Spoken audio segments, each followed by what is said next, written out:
الحمد لله نحمده ونستعينه ونستغفره ونؤمن به ونتوكل عليه ونعوذ بالله من شرور أنفسنا ومن سيئات أعمالنا من يهد الله فلا مضل له ومن يضلل فلا هادي له أشهد أن لا إله إلا الله وحده لا شريك له ونشهد أن سيدنا ونبينا ومولانا محمدا عبده ورسوله صلى الله تعالى عليه وعلى آله وأصحابه وأتباعه وأزواجه وذرياته وبارك وسلم تسليما كثيرا كثيرا أما بعد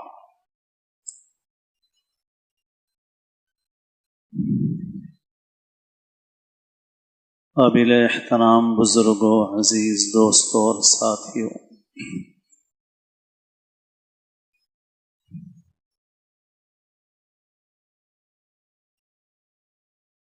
اس وقت گرمائی تعطیلات چل رہی ہیں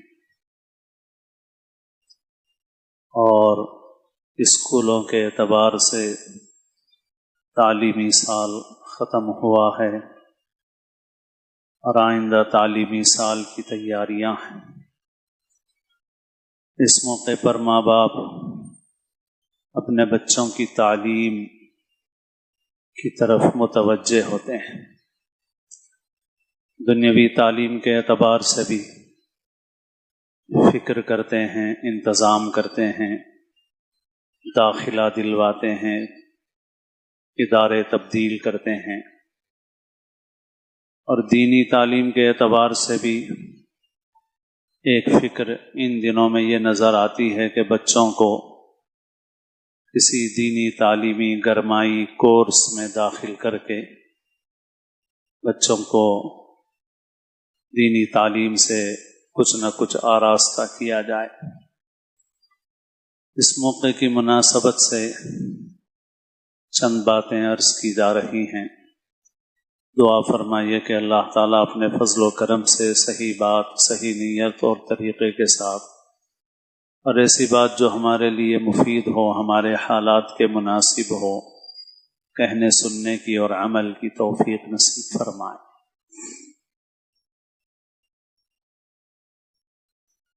ہمارے اوپر سب سے بڑی ذمہ داری اپنے بچوں کے متعلق ہے، اپنی اولاد کے متعلق ہے۔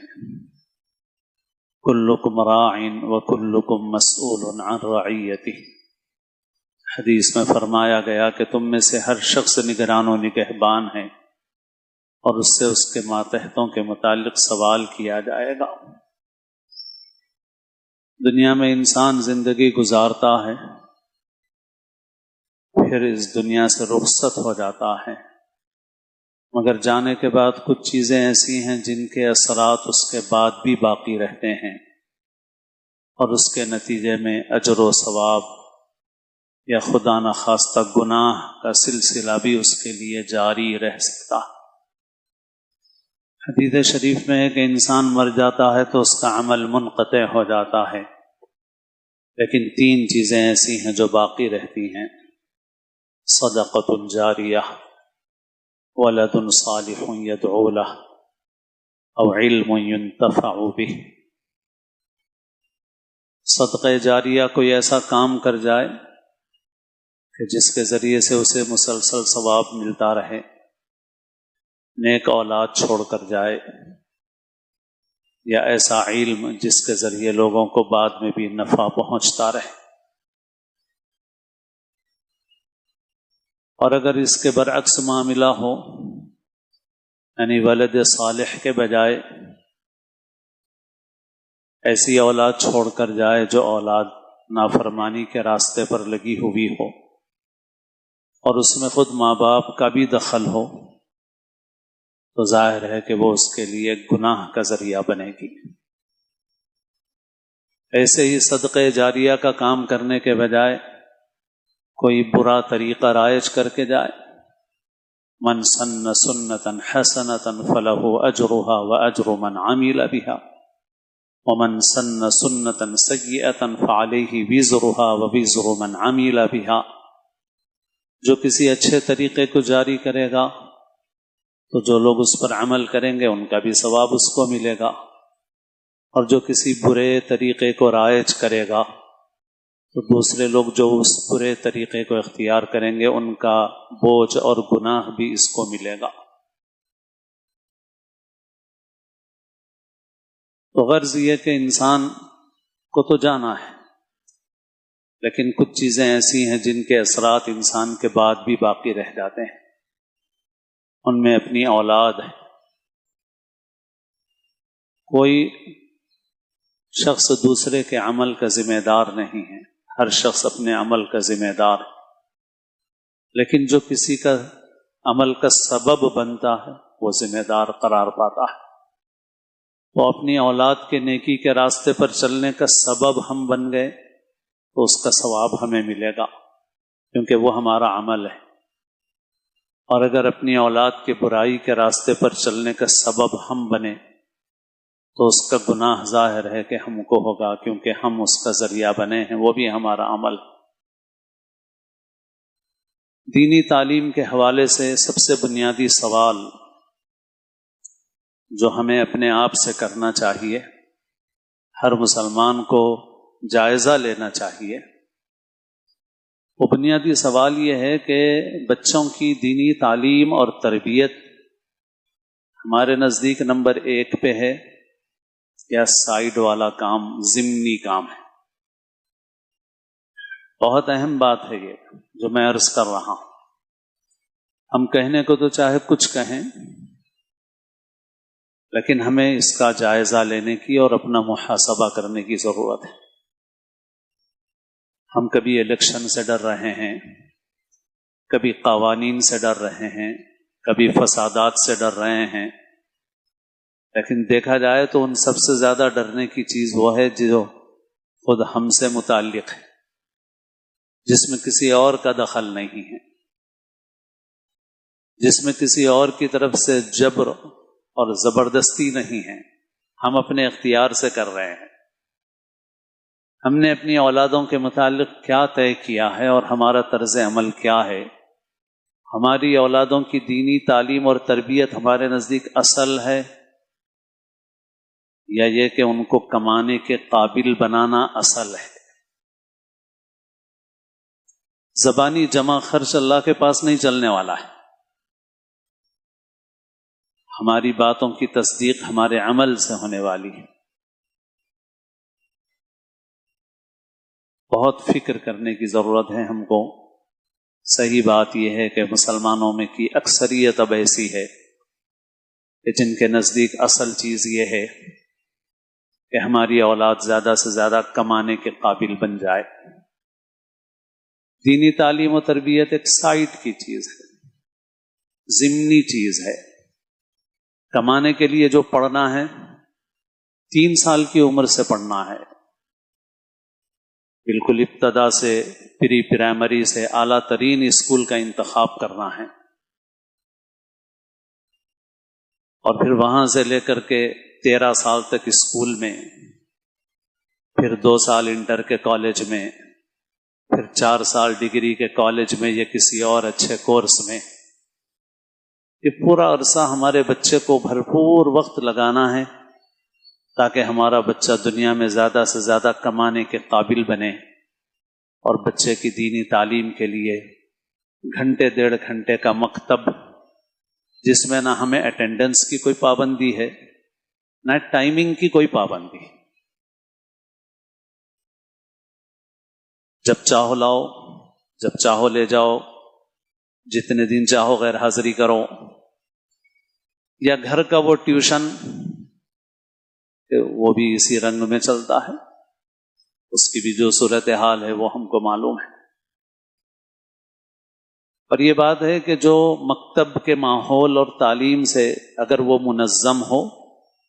جو فائدہ ہوتا ہے وہ گھر کے ٹیوشن سے وہ فائدہ نہیں ہوتا، سوائے اس کے کہ بعض لوگ بہت دیندار ہیں، بعض مائیں بہت دیندار ہیں اور انہوں نے اپنے گھر کے ماحول کو تعلیم و تربیت کا ماحول بنایا ہوا ہے تو وہ مستثنیٰ ہے۔ باقی عام لوگوں کا معاملہ ایسا ہے کہ وہ بس برائے نام ناظرہ ختم ہو گیا، چند صورتیں یاد ہو گئیں، بعضوں کی وہ بھی پکی نہیں ہیں، نماز کا طریقہ بس بنیادی قسم کا آ گیا، باقی نماز سے متعلق بھی بہت تفصیلات نہیں معلوم ہیں، بعض لمبی دعائیں نماز کی بھی یاد نہیں ہیں، اور پھر اس کے بعد چھٹی ہو گئی، ہماری مرنے تک چھٹی ہو گئی، اولاد جوان ہو جائے، شادی ہو جائے، کمانے کے قابل ہو جائے،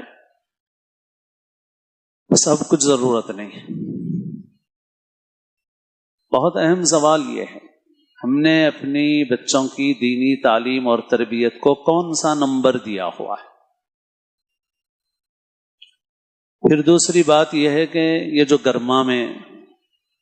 گرمائی مدرسے چلتے ہیں، مفید ہے، کرنا چاہیے، جہاں پر سہولت ہو، وسائل ہوں، ضرور کریں، لیکن یہ بچوں کی دینی تعلیم و تربیت کیا ایک وقتی کام ہے یا مستقل کام ہے؟ یہ بھی ایک سوال ہے۔ ہم نے اسے ایک وقتی کام بنا دیا، اور یہ گرمائی جو مدرسے ہیں، ان میں ہم لوگوں کو شہر میں تو جو مسائل ہیں وہ یہ ہیں کہ سب سے بڑا مسئلہ اسٹاف کا پیش آتا ہے۔ وہ سارے بچے ایک ساتھ نکل کے آ جائیں، اسٹاف کہاں سے لائیں گے، کہاں انتظام کریں گے اس کا؟ تو ہمارے قابو میں معاملہ نہیں آتا۔ ہاں، اگر سال بھر بچہ مکتب سے جڑا ہوا ہے، کسی اچھے مکتب سے، اور پھر اسی مکتب کے بچوں کے لیے گرما میں بھی کوئی ترتیب بنا دی جائے تو وہ ترتیب ان بچوں کے لیے زیادہ مفید ہو سکتی ہے۔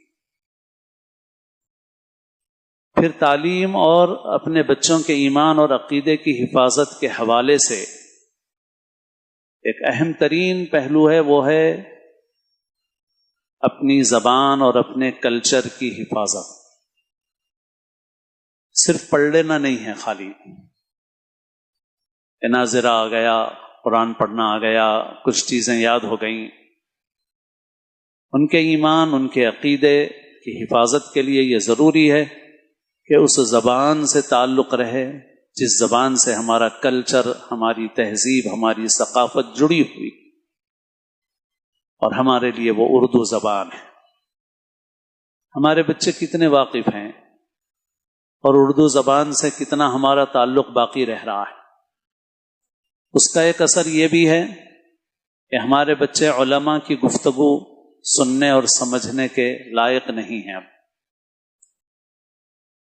اس لیے ان کو علماء کی باتیں، علماء کے بیانات سمجھ میں نہیں آتے ہیں، اور اگر کچھ کو اتنا سمجھ میں آ جاتا ہے تو کتاب پڑھنے کا سوال نہیں ہے، کتاب نہیں پڑھ سکتے۔ کوئی ایسی کتاب جو سیدھی سادی زبان میں ہو وہ بھی پڑھنا مشکل ہے ان کے لیے۔ اور ویسے یہ ایک تو دوسرے موقعوں پر عرض کرتا ہوں میں، دینی تعلیم کے حوالے سے نہیں بلکہ تعلیم کے حوالے سے، کہ پڑھا لکھا کون ہے؟ پڑھا لکھا آدمی در حقیقت وہ ہے جس کو کم از کم ایک زبان اچھی آتی ہو، کم سے کم۔ باقی ایک سے زائد زبانیں بھی پڑھے لکھے لوگوں کو آتی ہیں، اردو بھی آتی ہے، عربی بھی آتی ہے، انگریزی بھی آتی ہے، اور بعض لوگوں کو اور بھی زبانیں آتی ہیں، لیکن جو کم سے کم درجہ ہے وہ یہ ہے کہ کم سے کم کوئی ایک زبان اتنی اچھی آئے کہ اس زبان میں آدمی معیاری کتابیں پڑھ سکے۔ جب ہم اس معیار کے اوپر دیکھتے ہیں تو ہمارے وہ بچے جن کو ہم نے نرسری سے لے کے پی جی تک بہت کچھ خرچ کر کے کمانے کے قابل بنایا ہے، اور جن کو اب 1 لاکھ کی 2 لاکھ کی آمدنی ہو گئی ہے، بلکہ اس سے بھی زیادہ کی آمدنیاں ہو گئی ہیں ماہانہ، لیکن ان میں سے ایک بڑی تعداد ایسی ہے جن کو کسی ایک زبان پر اتنی مہارت نہیں ہے کہ وہ اچھے لٹریچر کو پڑھ سکیں۔ ایک خاصی تعداد ہے ان کی،